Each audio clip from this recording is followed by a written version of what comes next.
I'm Zinnia Caldwell, 32, the daughter who always showed up, checkbook in hand, heart half open, hoping this time they'd see me. At my father's 70th birthday dinner, my sister Laurel, radiant in silk, smirked and said, "This table's for real family," pointing me to a wobbly stool by the kitchen door, where grease hung in the air like a cheap perfume. It was Charleston, South Carolina, the kind of humid evening where the city's charm turns sticky, and the Gilded Fork, with its velvet curtains and candlelit glow, promised elegance I'd paid for, but wouldn't taste. I'd wired $2,500 to secure the private room, a gesture I told myself was love, not duty, though the line blurred years ago. My heels pinched as I climbed the oak staircase, a custom watch for Dad tucked in my purse, its leather box soft against my fingers. I'd spent hours choosing it, imagining his smile, the kind I hadn't seen since I was 9, when he'd lifted me onto his shoulders at a county fair. The room buzzed with laughter, clinking glasses, the scent of rosemary and wealth. Laurel, 35, held court, her auburn hair catching the chandelier's light, her laugh a melody everyone leaned into. My mother, in sapphire earrings, fussed over the centerpiece I'd also paid for, $500 for peonies that nobody thanked me for. Dad, grayer now, chuckled with cousins I barely knew, his joy a painting I wasn't part of.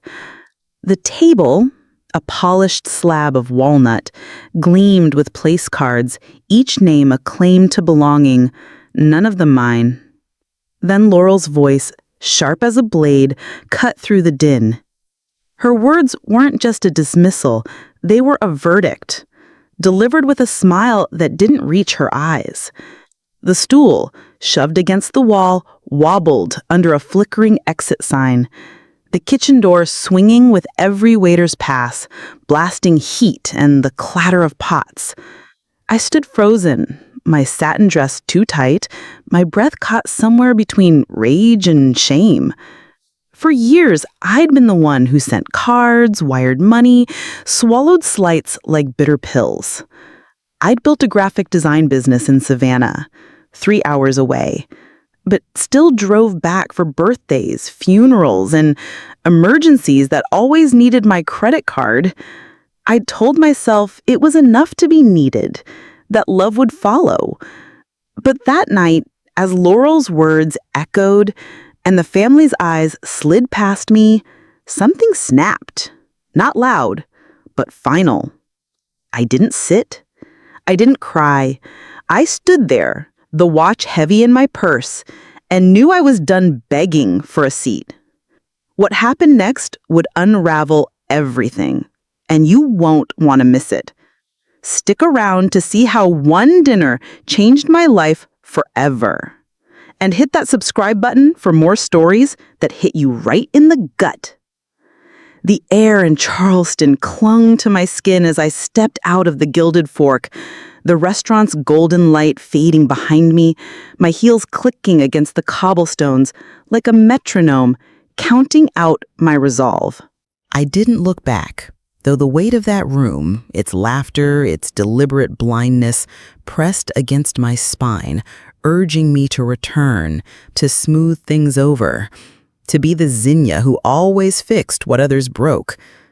Growing up, I'd learned to shrink, not in dreams, but in presence, my voice a whisper against Laurel's symphony. She was the star, her spelling bee trophies lining the mantel, her prom queen crown a family heirloom my mother polished with pride. I was the shadow, the one who mowed the lawn without asking, who earned a scholarship to art school but never heard it mentioned at Thanksgiving.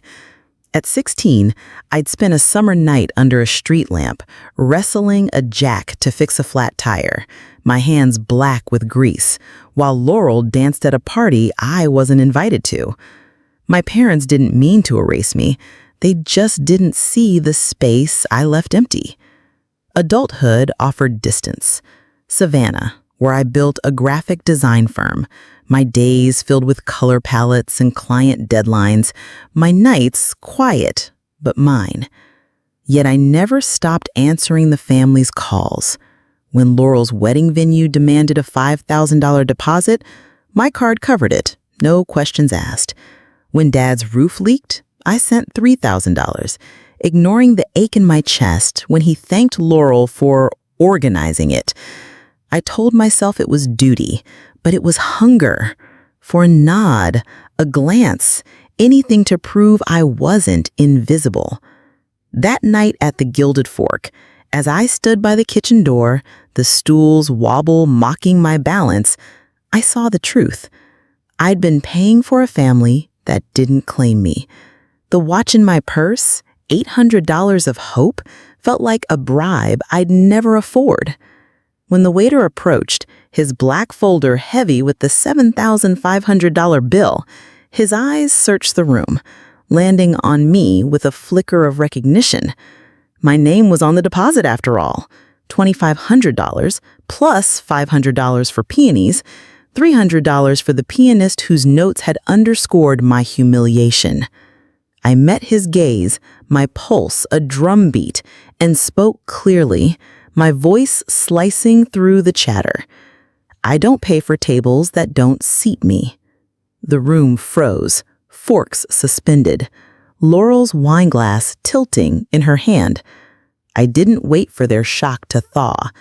I turned, my purse swinging, and let the watch fall to the floor, its box cracking against the hardwood. The sound was my first rebellion, sharp and irrevocable.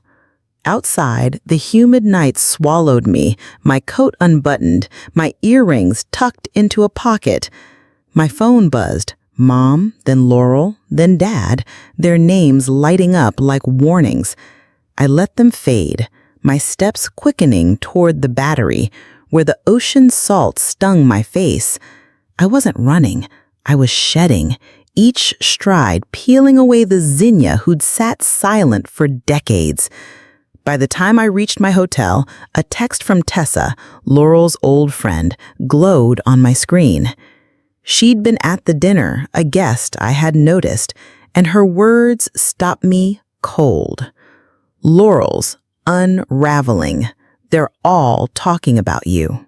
What happened next would shake the family to its roots, and you'll want to see how far the cracks spread. Stay tuned for the fallout, and don't forget to subscribe for stories that hit harder than you expect. The Charleston night had settled into my bones, its salt and damp a quiet companion as I leaned against the hotel balcony, the city's pulse humming below.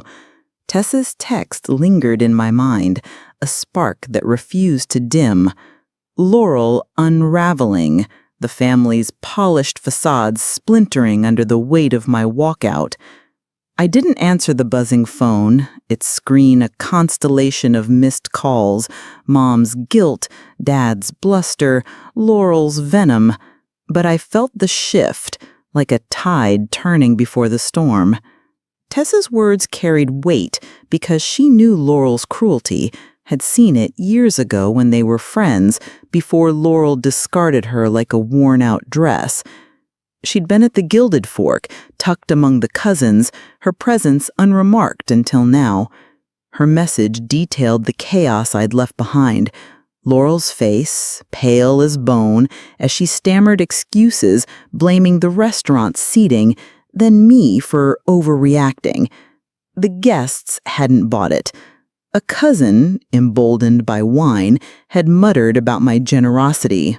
$2,500 for the room, $500 for flowers, $300 for the pianist, all on my card, all unacknowledged, being mocked by a family that never repaid it. Someone clapped, a sharp, defiant sound, and Laurel's charm cracked like thin ice. I stood there, the ocean's rhythm steadying my breath, and felt something new, not triumph, but clarity. For years, I'd been the scaffolding for their lives, my Savannah apartment, a 3-hour drive from their emergencies, my bank account a safety net for their carelessness. I'd wired $5,000 for Laurel's wedding venue, $3,000 for Dad's roof, each transaction a silent plea for belonging. They'd taken it all, offering nothing but indifference, and I'd let them, believing love was earned through sacrifice. Now, the family group chat lit up, a digital firestorm I refused to douse. Mom's texts begged for peace, Dad's demanded I stop the drama, and Laurel's accused me of ruining Dad's 70th with my stunt. I scrolled past them, my fingers steady, and opened my email. The draft was simple, factual, a ledger of my contributions. $2,500 deposit, $500 peonies, $300 pianist, all on my card, all unacknowledged. I added the truth. I didn't eat, wasn't seated, wasn't welcome.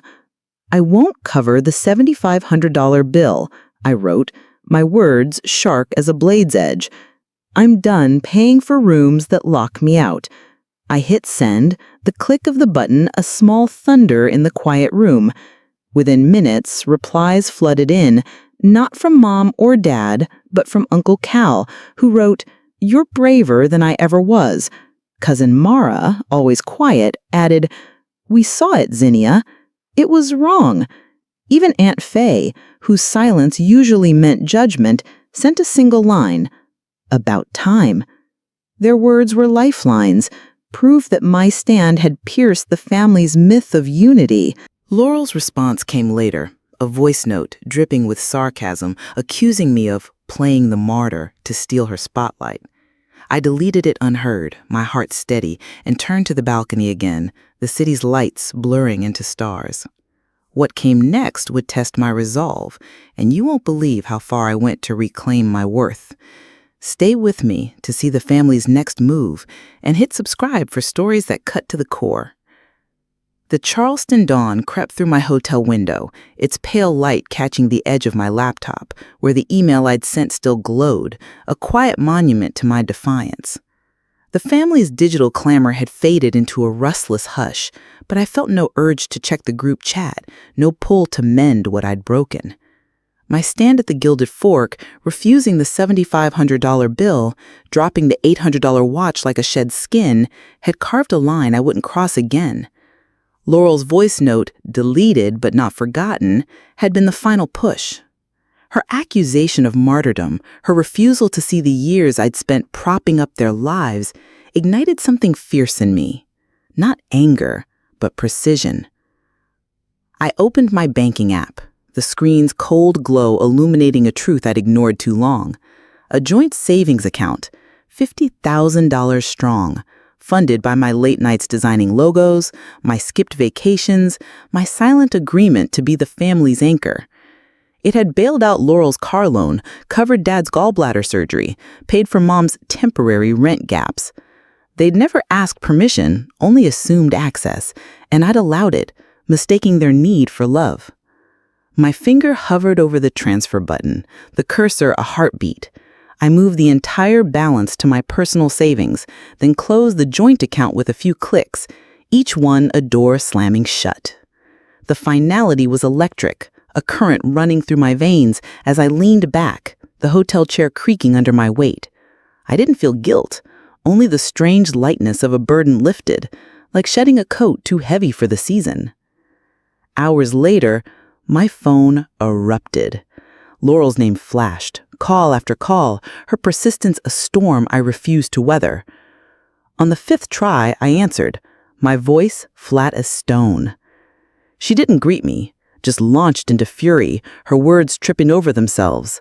The car payment she couldn't make, the account she tried to tap, the betrayal she claimed I'd orchestrated.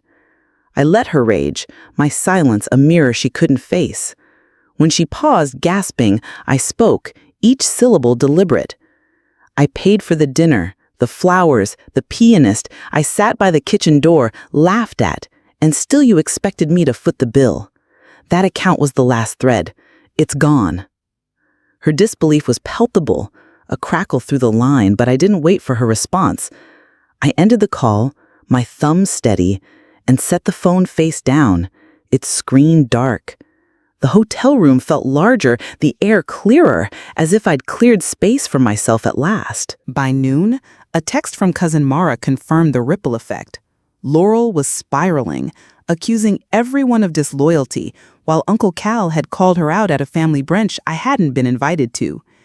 Even Mom, usually quick to smooth things over, stayed silent, her absence louder than words. What happened next would push me further than I'd ever gone, and you'll want to see how I built a life that didn't need their approval.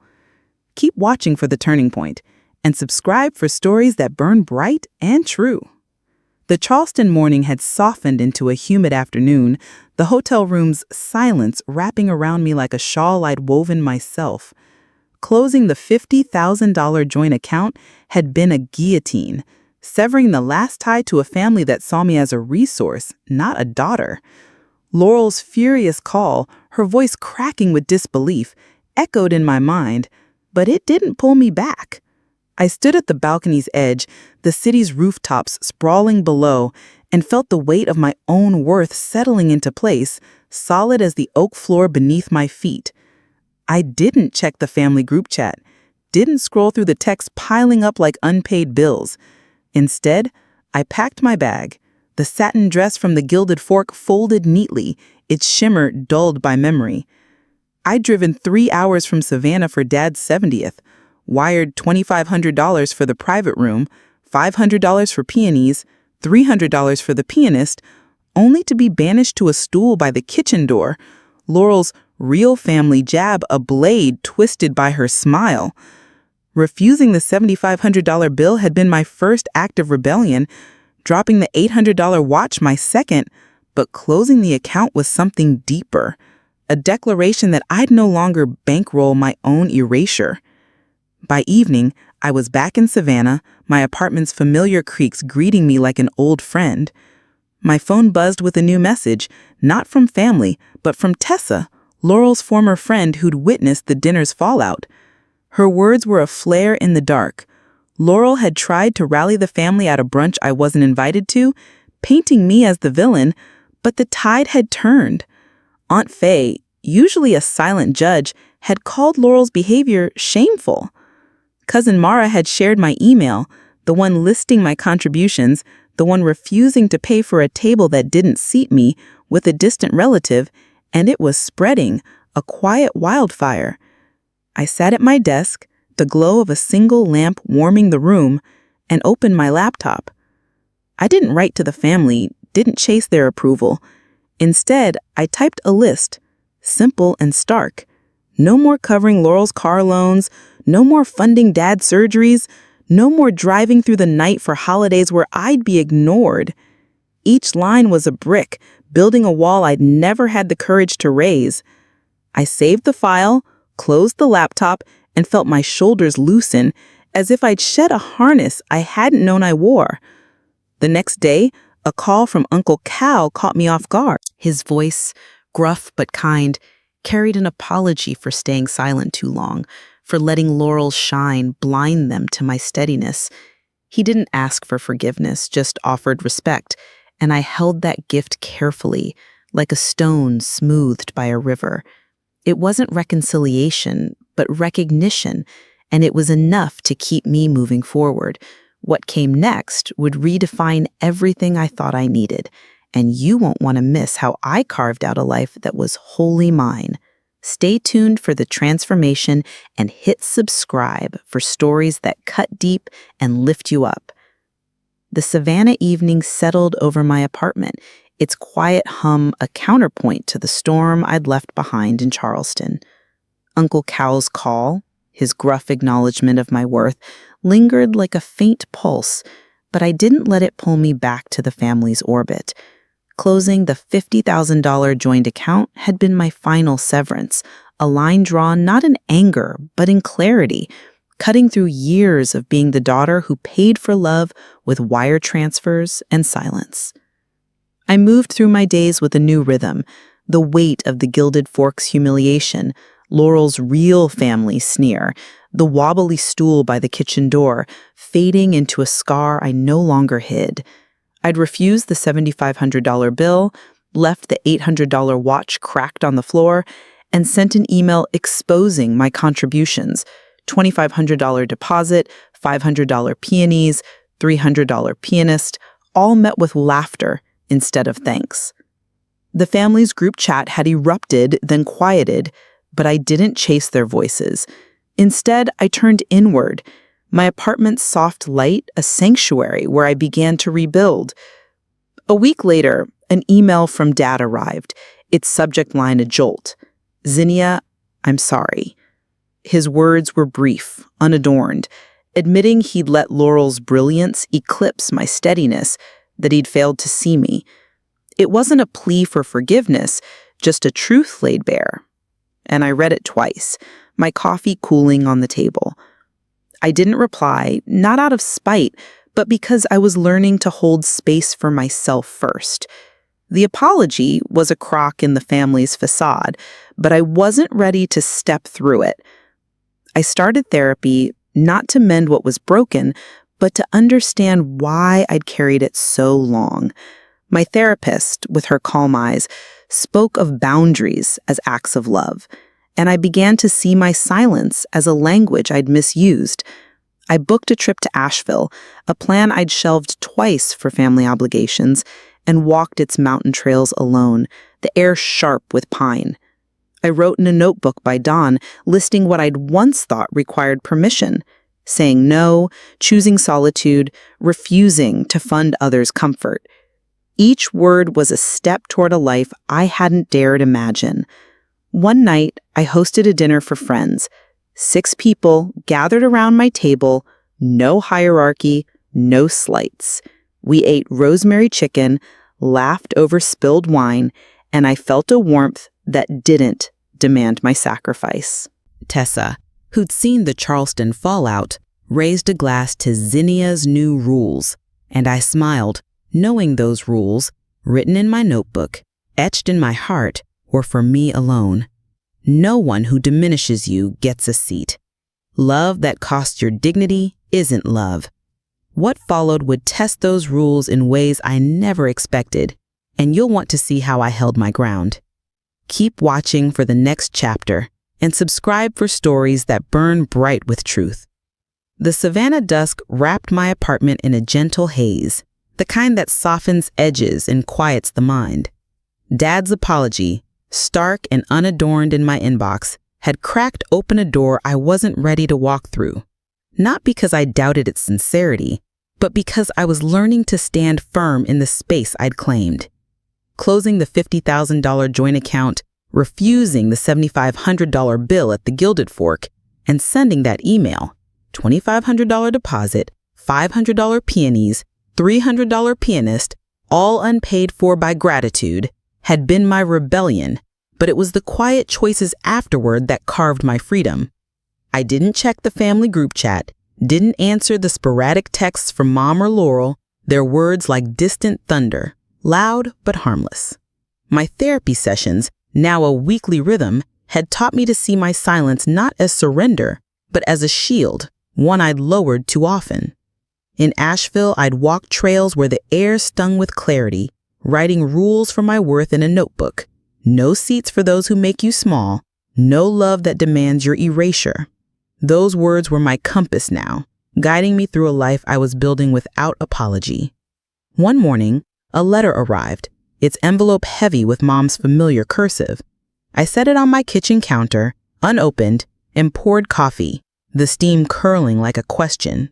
When I finally slit the paper, her words were careful, almost reverent. She'd read my email, seen the weight of my contributions, the cruelty of my exclusion by the kitchen door. She didn't justify, didn't deflect, just wrote, "I was wrong to let you fade. If you come back, you'll have a place." I folded the letter, not with sentiment, but with respect, and tucked it into a drawer. It was a gesture, not a bridge, and I wasn't crossing yet. I hosted another dinner that week, my table crowded with friends who brought laughter and mismatched plates. No hierarchy, no slights. We ate grilled fish with lemon, The room warm with stories that didn't require my sacrifice. Tessa, her eyes bright, toasted to Zinnia's fire, and I felt it, a steady burn, not destructive, but alive. My rules for worth had become a table inside me, one I set with care, inviting only those who saw me whole. Laurel's silence stretched on, her absence a relief, but I knew she'd surface, her pride too brittle to stay quiet.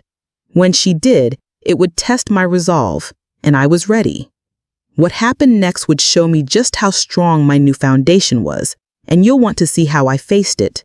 Stick around for the clash and hit subscribe for stories that cut deep and stay with you. The Savannah night draped my apartment in a velvet hush, the kind that amplifies small sounds, the creak of a floorboard, the hum of a distant street lamp. Mom's letter, tucked in a drawer, was a quiet presence, its promise of a place at the table both too late and too fragile to lean on. I'd built my own table now, not of wood but of resolve, its rules etched in my Asheville notebook. No one who dims your light gets a chair. No love that caused your spine is worth keeping. These were my anchors, steadying me as I moved through days no longer tethered to family demands. Laurel's silence, once a relief, had begun to feel like a gathering storm. I knew her too well. Her pride, sharp as a briar, wouldn't let my defiance at the Gilded Fork stand unanswered. I'd refused the $7,500 bill, left the $800 watch shattered on the floor, and closed the $50,000 joint account that had propped up her car loans and Dad's surgeries. My email listing the $2,500 deposit, $500 peonies, and $300 pianist had spread among relatives, a truth that stripped her charm bare. Tessa's texts kept me updated. Laurel was fraying, her attempts to spin the dinner as my overreaction met with skeptical glances at family gatherings I no longer attended. One evening, as I sketched a logo for a client, my phone lit up with an unknown number. I let it ring, my pencil steady, but the second call broke my resolve. It was Laurel's new friend, Kara, her voice clipped with urgency. She'd been at a cousin's barbecue where Laurel, emboldened by wine, had called me a selfish ghost, claiming I'd sabotaged Dad's 70th for attention. The crowd hadn't rallied to her side. Uncle Cal had shut her down, saying I'd carried the family for years. Kara, a stranger to me, felt compelled to warn me. Laurel was planning something, a public post or a confrontation, to reclaim her narrative. I thanked Kara, hung up, and sat still, the sketch half finished. Her warning didn't spark fear, but focus, like a lens sharpening light. I opened my laptop and drafted a preemptive move, a private message to the family chat, not accusing, but clear. I reiterated my contributions, my exclusion by the kitchen door, my decision to stop funding their indifference. I attached screenshots, bank transfers, receipts, evidence that spoke louder than Laurel's spin. I hit send, my pulse even, and waited. By morning, Cousin Mara texted, "Laurel's post never went up. Your message stopped her cold." Aunt Faye, ever taciturn, forwarded it to her book club, a quiet act of solidarity. I exhaled, not with triumph, but with the calm of a tide settling. Laurel's storm had faltered, and I stood untouched. What came next would reveal whether she'd learn or lash out again, and you'll want to see how I faced her final move. Stay tuned for the reckoning and hit subscribe for stories that grip and don't let go. The Savannah morning unfolded with a rare crispness, the kind that sharpens the edges of thought, as if the world itself were urging clarity. Laurel's failed attempt to rewrite the narrative of Dad's 70th birthday, thwarted by my preemptive message and the family's shifting loyalties, had left a quiet in its wake, not peaceful, but expectant, like the hush before a curtain rises. I'd built a fortress of boundaries, refusing the $7,500 bill, shattering the $800 watch, closing the $50,000 joint account, and my rules for worth, scribbled in Asheville, were now my law. No one who demands your silence gets a voice. No love that carves you hollow is real. I move through my days with purpose, my graphic design work a steady pulse, my apartment a haven of chosen light. Therapy had become a mirror, reflecting not just the pain of the gilded fork, Laurel's real family sneer, the stool by the kitchen door, but the strength I'd forged in walking away. My email, detailing the $2,500 deposit, $500 peonies, and $300 pianist, had rippled beyond the family, earning nods from distant cousins, and even a call from a high school friend who'd heard the story. I wasn't chasing their approval, only claiming my truth. One afternoon, as I sorted invoices, a package arrived, small and unassuming, with Dad's blocky handwriting on the label. Inside was a leather-bound journal, no note, just a single page marked with a post-it, "For your rules." I traced the cover, my fingers catching on its worn edges, and felt a stir. Not forgiveness, but recognition. Dad's earlier apology had been a start, but this was a gesture, a nod to the Zinnia who'd stopped begging for a seat. I set it beside my Asheville notebook, a quiet alliance of past and present. I hosted another dinner that week, my cable alive with friends who brought stories and laughter, no need for place cards or power plays. We ate shrimp with garlic butter, the air thick with ease, and when Tessa toasted to Zinnia's backbone, I felt it, solid, unyielding, mine. My rules had become a rhythm. Choose those who see you, let go of those who don't. I'd stopped checking the family chat, stopped bracing for Laurel's next move, and the freedom was a current, carrying me forward. Yet I knew Laurel's silence wouldn't hold. Her pride, brittle as glass, would demand a final stand. And I was ready to meet it with not anger, but with the calm of a woman who'd built her own table. What happened next would close the circle, and you'll want to see how I sealed my peace. Keep watching for the end and hit subscribe for stories that burn with truth and heart. The Savannah twilight settled over my apartment, its soft glow filtering through the curtains, casting shadows that danced like memories tamed. Dad's journal, a silent gift, rested on my desk, its leather worn but warm, a quiet bridge to a past I no longer needed to carry. My rules for worth, first scrawled in Asheville, had become my foundation. No one who dims you dines. No love that demands your erasure endures. They'd guided me through the storm of the gilded fork, where I'd refused the $7,500 bill, left the $800 watch broken, and closed the $50,000 joint account that tethered me to a family's indifference. Laurel's final silence, after her failed attempt to vilify me, was a gift I hadn't expected. My message to the family, backed by receipts, $2,500 deposit, $500 peonies, $300 pianist, had shifted the tide, leaving her exposed, her charm no match for truth. I didn't gloat, didn't need to. My life had grown lush without her shadow, my days filled with design work, my evenings with friends who saw me whole. Therapy had taught me to name my wounds, not nurse them, and I'd let go of the girl who sat by the kitchen door, her heart pleading for a seat. One evening, a new letter arrived, Mom's cursive steady on the envelope. I opened it over tea, the steam curling like a sigh. Her words were spare, deliberate. She'd failed me, let Laurel's light blind her, and vowed to see me if I ever returned. It wasn't a summons, just an offering, and I folded it gently, placing it beside Dad's journal. I didn't need their table anymore, but I held their gestures like stones smoothed by time, heavy but no longer bruising. I hosted a dinner that weekend, my table a mosaic of chosen kin, friends who brought wine, laughter, and no expectations. We ate roasted vegetables, the air rich with warmth, and when Tessa raised her glass to Zinnia's home, I felt it. Not just a place, but a state of being, rooted in my own worth. My rules had become a quiet anthem, sung in every choice to say no, to walk away, to build a life that didn't bend to others' needs. The family chat stayed silent. No emergencies, no demands. And I woke each day lighter. My mornings spent sketching, my afternoons walking Savannah's squares, the moss-draped oaks a reminder of growth that doesn't rush. I'd paid the debt I owed myself, not with the $7,500 I refused, but with every step away from a table that never held me. My peace was my victory, serene and unshakable, a home I'd built within. If this story moved you, hit like, share it with someone who needs it, and subscribe for more tales of heart and grit.